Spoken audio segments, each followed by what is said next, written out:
In a cozy corner of the English countryside, under the sloping roof of a thatched sty, lived Aunt Petitoes, a seasoned pig mother with more piglets than she could count on her hooves without getting dizzy. Life, as you might guess, was busy and loud and filled with snorts, oinks, and the occasional sibling squabble over who got the last turnip slice.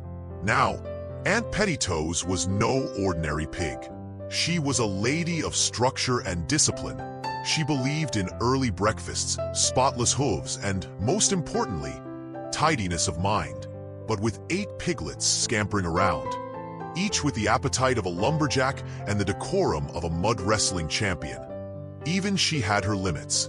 That's when she decided it was time to send some of her little porkers out into the world. Not in a shoo, get out of my sty sort of way, but with a proper ceremony. A farewell, a packed lunch, and a government-issued pig license, of course. This was England, after all. Even pigs needed documentation. Pigling Bland, the cautious explorer. Among her little bacon bounders was a particular piglet named Pigling Bland. The name says it all. Mild, polite, well-behaved. The sort of pig who ironed his own trousers, if pigs wore trousers.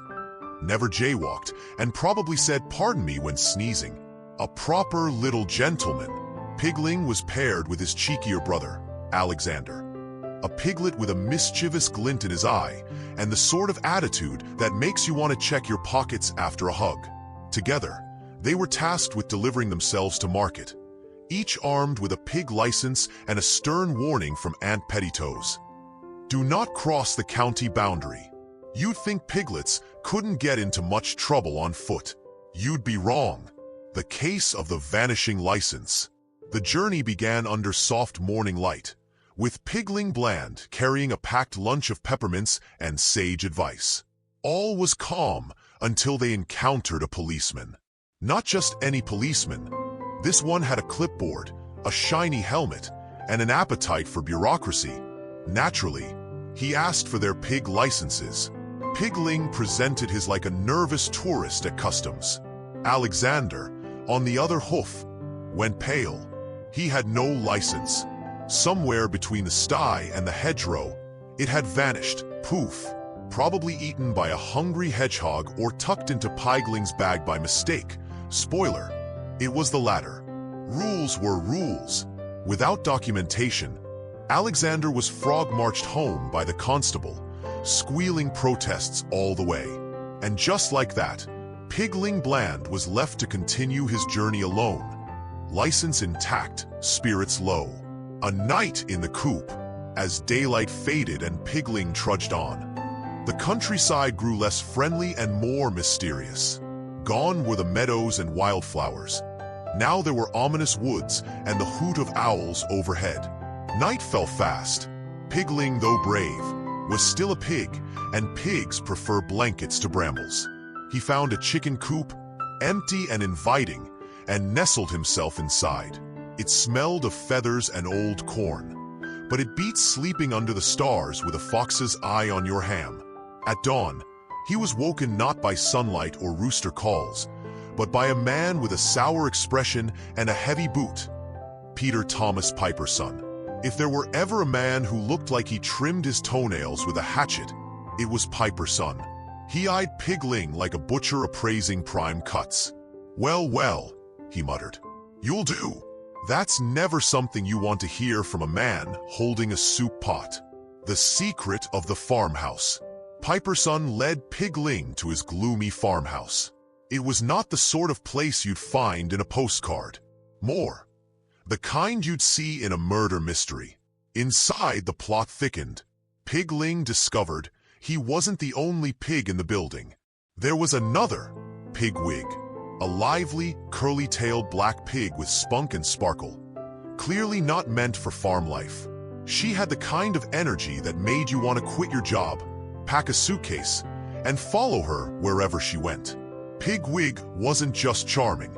She was kidnapped, stolen from her home, and imprisoned by Piper's son, who likely had her name penciled in under dinner plans.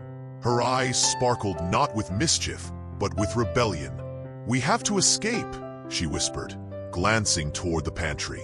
Pigling Bland blinked. Escape? He was a rule follower, not a fugitive. But then again, he rather liked Pig-wig. Also, he liked not being eaten. The Great Hog Heist. Their escape plan was simple. At first light, they'd tip-hoof it out of the farmhouse, avoid Piper's son, and run for the hills. The kind of plan that, on paper, seemed destined to fail. But pigs are cleverer than they look. When the sun began to rise and Piper's son was still snoring like a broken tuba, Pigling and Pig-wig slipped out the back.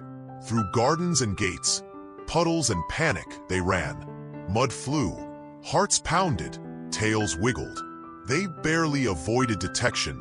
Twice. Once from Piper's son himself, who shouted something unintelligible and shook a fist in their direction, as villains do. And once from a grocer who almost recognized Pig-wig from a missing pig poster.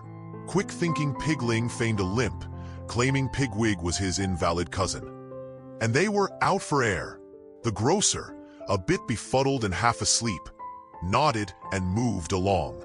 The lie bought them just enough time. They sprinted. The county boundary loomed. Freedom in Westmoreland. Crossing into Westmoreland felt like winning a gold medal and finding out there's cake at the finish line. It was more than safety. It was freedom. The rules Aunt Petitoes had drilled into their curly heads were finally broken. And it felt amazing. Pig-wig twirled in delight. Pigling, ever the conservative, cracked a shy smile. In the distance, the sky bloomed with morning light, painting the hills in hues of promise. They had no idea where they were going, but they had each other, and they were alive. Pigling turned to Pig-wig. "I was thinking," he said softly, "of becoming a potato farmer." Pig-wig giggled. "Only if I get to help dig." Final thoughts. When pigs fly, or at least run away, Beatrix Potter's The Tale of Pigling Bland is more than a pastoral pig tale. It's a story about stepping out of your comfort zone, finding courage where you least expect it, and taking the leap. Whether that means crossing a county line or trusting someone you just met in a dusty farmhouse. Pigling Bland began his journey as a nervous, rule-abiding homebody. By the end, he's not just a pig on the run. He's a pig with dreams, drive, and a potential potato empire. And Pig-wig? She's the spark that reminds us all to live a little, break a few rules, and never settle for being someone's dinner. Because in this world, even pigs deserve a happily ever after.